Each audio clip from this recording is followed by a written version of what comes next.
What's up, NBA fans? Dom2K on the mic, and welcome back to another edition of Did You Know Basketball. Today, I'm here to teach you some interesting facts you may not know about one of the NBA's greatest legends, Kareem Abdul-Jabbar.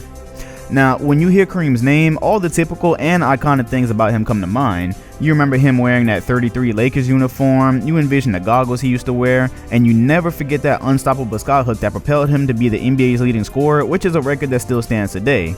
But have you ever stopped and asked yourself if you actually know anything deeper about the skyhook and his goggles, or do you just know that they always seem to be there? Well, I'm gonna guess the latter, which is why I wanted to present some interesting facts I learned about both of these elements. But first, let's start with the mini what-if scenario. Did you know that Kareem could have been teammates with Julius Erving on 2 separate occasions? Yes, 2 of the greatest players of that era, Dr. J and Kareem, could have been sharing the floor, torturing the opposition with their combination of high-flying dunks and skyhooks. But as is the case with most awesome things in basketball history we didn't see, the NBA gods just didn't let that happen. In 1972, when Erving's college graduation class rolled around, the Milwaukee Bucks drafted him with the 12th overall pick. This means 1 year after the Bucks won the NBA championship, we could have witnessed a roster featuring Oscar Robertson, Dr. J, and Kareem Abdul-Jabbar. That basically spells out dynasty. However, there were a lot of shady things going on behind the scenes. When Erving was drafted by the Bucks, he was already playing in the ABA with the Virginia Squires, who, like most ABA franchises, were operating with pretty shaky financial situations. Because of this, his agent Steve Arnold was trying to trick him into signing a low-paying contract.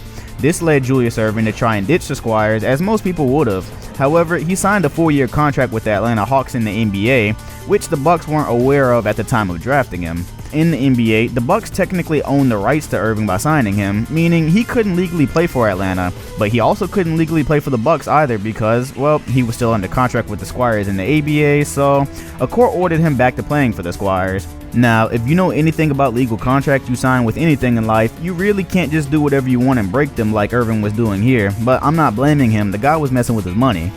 Anyways, the other way Kareem could have ended up playing with Erving had something to do with a little bit of a battle going on with his own contract. In 1969, Kareem was just leaving UCLA for the pros, and there was actually a small bidding war for his services. The Bucks drafted him in the NBA, but the New York Nets drafted him in the ABA. This meant Kareem had to make a decision about who was getting the services.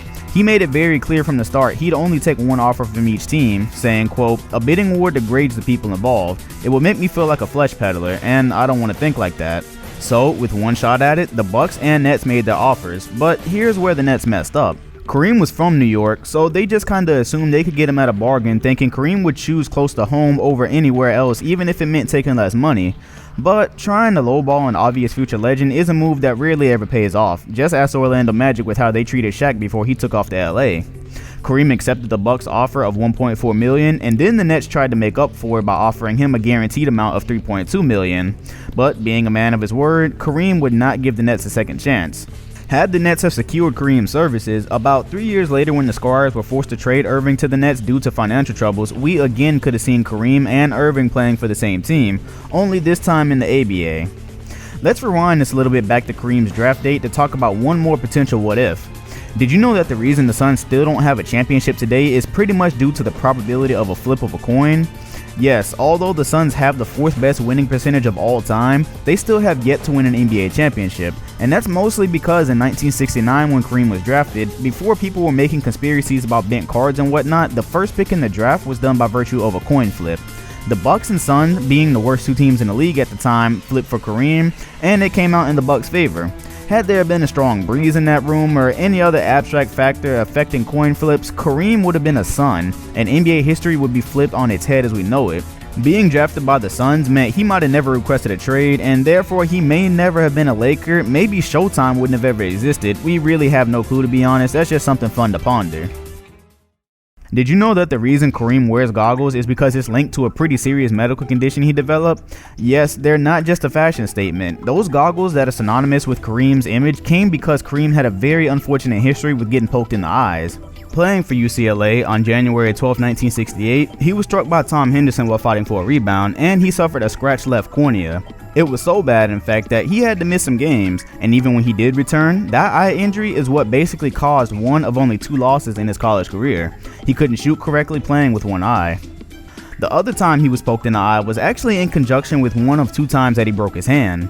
The first time he broke his hand was in retaliation to Kent Benson's elbow to the stomach. This video is actually pretty hilarious because dude thought he was just gonna get away with it, but he got a broken jaw in return. The second time he broke it, he was again poked in his eye.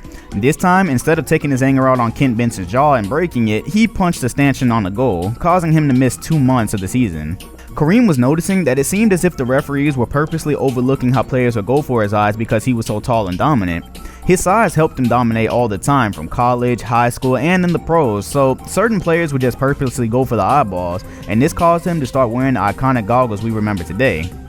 The medical condition he has actually came from the frequent pokes to the eye, and he developed what's known as corneal erosion syndrome, which means eyes would dry out easily and cease to produce moisture. He actually missed a game in 86-87 because of his eye swelling due to the issue. Although it probably caused him a ton of pain, I think most of us are pretty happy he made the goggles his signature thing. It's just part of how we remember him. Kareem Skyhook is widely renowned as the single greatest shot in NBA history, not because it looked the coolest or anything, but because you couldn't block this shot if your life depended on it. But that's all the general public seems to know about it. Aside from that, have you ever wondered where it actually came from, or why he in particular decided to use it while nobody else has worked on it since then? Well, you're in the right place. Honestly, you can thank 2 people for Kareem's mastery of the Skyhook, George Mikan and Cliff Hagan. Kareem once saw Hagan perform the move as a member of the St. Louis Hawks, which taught him that this move could be effective at every level of basketball. But why was he thinking about the move in the first place? Here's why. Because although he didn't have memories of seeing George Mikan play and perform the move, Kareem spent a lot of time practicing the Mikan Drill. Anybody who's practiced basketball knows what that is, but in case you don't, it's basically the drill where you stand under the goal performing layups on each side of the goal with both hands moving back and forth. Kareem practiced this and he started using the Skyhook in just the 5th grade because, quote, it was the only shot I could use that didn't get smashed back in my face. What Kareem was referring to is the fact that in the 5th grade, he was already the tallest person there. People around him knew he would play center, so he played against older, more physically developed players for practice around his parks. Even though he was a huge 5th grader, he was still just that, a 5th grader. The Skyhook became a tool he could use that not even someone bigger and stronger than him could block, hence why by the time he got to the NBA, nobody even had a hope of reaching it. When the NCAA banned the use of the dunk because he was dominating so easily with it, Kareem just turned to layups and the Skyhook, which wasn't any easier to stop than a dunk. The name Skyhook was given to his move by the Milwaukee Bucks announcer during his time there. There were many reasons why the Skyhook was able to be used every night, every year, all the way until he scored the most points in NBA history. To start with, this move was definitely an art form. The way he positioned his shoulders in relation to the hoop made it so that you would have had to reach all the way across his body to even have a chance to block the shot. To take that chance away, he'd use his off arm to ward off the defender, basically neutralizing the defense in relation to the shot. All they could do was give it their best by jumping up and trying to block the ball, and the issue with that was that Kareem was 7'2" to begin with a wingspan of around 7'5", so your chances of reaching the ball at the apex of his jump was, well, 0. When breaking down the Skyhook, Kareem said, quote, "When you shoot it, you force people to wait for you to go up, and if they wait until I started to shoot it, then they'd have to judge the distance and time it, and it's gone before they can catch up to it. That's for me the beauty of it. You're in control because of when you're going to release it and where. The defense has to see that and calculate everything before they get an opportunity to block it." And again, because of the Mikan Drill, Kareem was ambidextrous with this move, so if a defender played him to the right anticipating the Skyhook, well, he just turned to his left and do the same thing. So as you can see, Kareem's Skyhook wasn't just a simple move, it was a very calculated move that he could constantly alter the formula for, and no matter how he decided to rearrange that formula, the result was still the same, 2 points. He used it again and again and again, all the way up to April 5th, 1984, where he broke Wilt Chamberlain's scoring record. That means he became the NBA's all-time leading scorer when he still had 5 entire years left in his career. It's a true mystery as to why nobody's revived this shot since he retired almost 30 years ago. As you saw in the breakdown, the move performed right literally couldn't be stopped. If you were to equip this shot with someone like Yao Ming, a young Dwight Howard, or just any big, strong, recent big man, they'd surely be able to dominate today's paint. But instead, big guys are just moving further and further away from the paint, all the way out to the three-point line.